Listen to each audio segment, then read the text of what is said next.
Hello, this is Dr. Eric Bricker, and thank you for watching AHealthcareZ. Today's topic is insurance brokers and benefits consultants, specifically the traits that make them A-plus brokers and benefits consultants.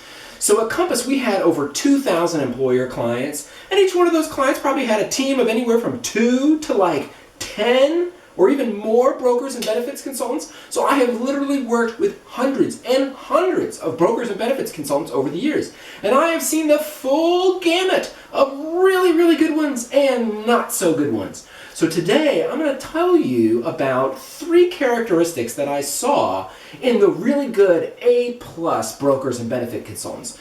And some of these might be a little unique. And I will also say some of them might be a little controversial. But we're going to go there anyway. All right, first of all, they were transparent and flexible in how they were paid. Right? So I could go on and on forever about this. We could do 20 videos about this. But some brokers and consultants are on retainer. Some of them charge a PEPM.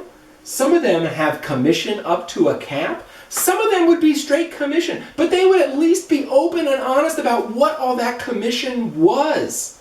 Because there are, believe it or not, in this day and age, there are still many, many, many consultants and brokers that do not fully disclose all of the ways they're being paid. And so there's the old expression, whose bread I eat, his song I sing.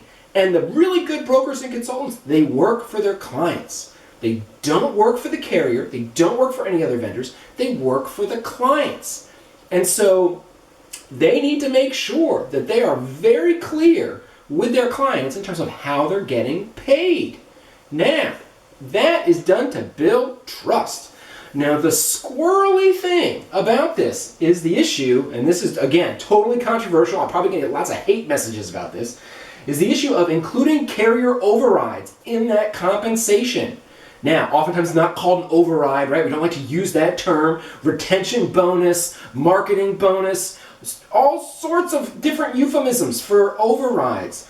But it's really important because I've seen many brokers and consultants who have a significant bias against placing their clients with a TPA because they're getting a major BUCA override and they don't want to lose that. And so, hey, listen, is their BUCA ASO the right solution for them? Maybe it is. But maybe there's a TPA that's the right solution for them, and you want to have that decision be as objective as possible. Okay, next up, these brokers and consultants had tremendous people skills, fantastic interpersonal skills, huge emotional intelligence. And because that was super important because it allowed them to help navigate the client's bureaucracy. Okay, so if this company had 10 people or 100 people or 1,000 people or 10,000 people or 100,000 people, being able to navigate these bureaucracies is paramount to getting stuff done. Helping HR navigate that bureaucracy, helping finance navigate that bureaucracy. If there's technological changes that need to be made, helping the technology navigate that bureaucracy. You can have the best ideas in the world. If you cannot successfully navigate the bureaucracy of an organization, all those ideas are worth nothing because you cannot implement them. And I have seen brokers and consultants work a meeting and it's like a work of art. It's like a Picasso.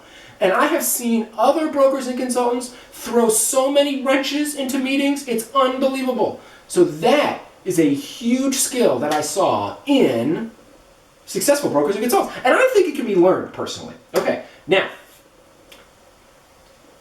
and of course, that those people skills allow for trust to be built with HR and the CFO. Because again, if you don't have their trust, then you're not going to be able to execute on navigating through that bureaucracy. Okay, point number 3. And this is going to be crazy controversial, okay? They are good looking. Okay, and by good looking, I don't mean like, blessed with a beautiful bone structure and perfect symmetry. What I mean is they visually took care of themselves. What do I mean by that? They had a decent haircut. They had, a good outfit or clothes that were appropriate. They had, they looked good. They looked put together. They weren't slovenly. I have seen like brokers going to meetings and they're like unshaven and they still have like some bedhead going on. And I'm not talking about some like contemporary like trendy beard. I'm like, it was obvious this person did not shave.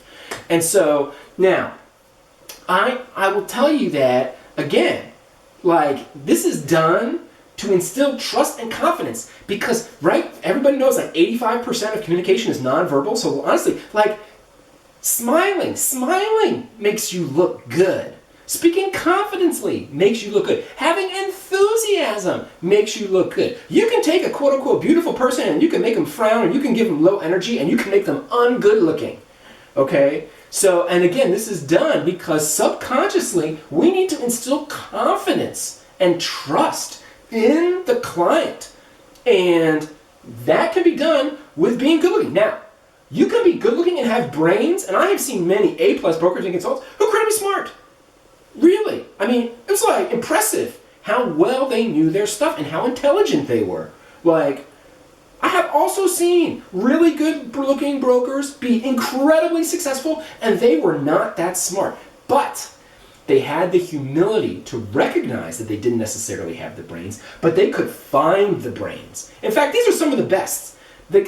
Listen, if they are dumb and arrogant, that is a horrible combination. But if they knew they didn't have the brains, but they knew how to source the brains, hugely successful. Some of the most successful brokers and consultants, and their clients were then subsequently successful, fell into that category.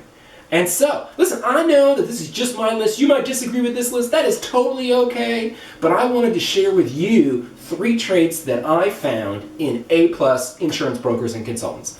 And thank you for watching AHealthcareZ.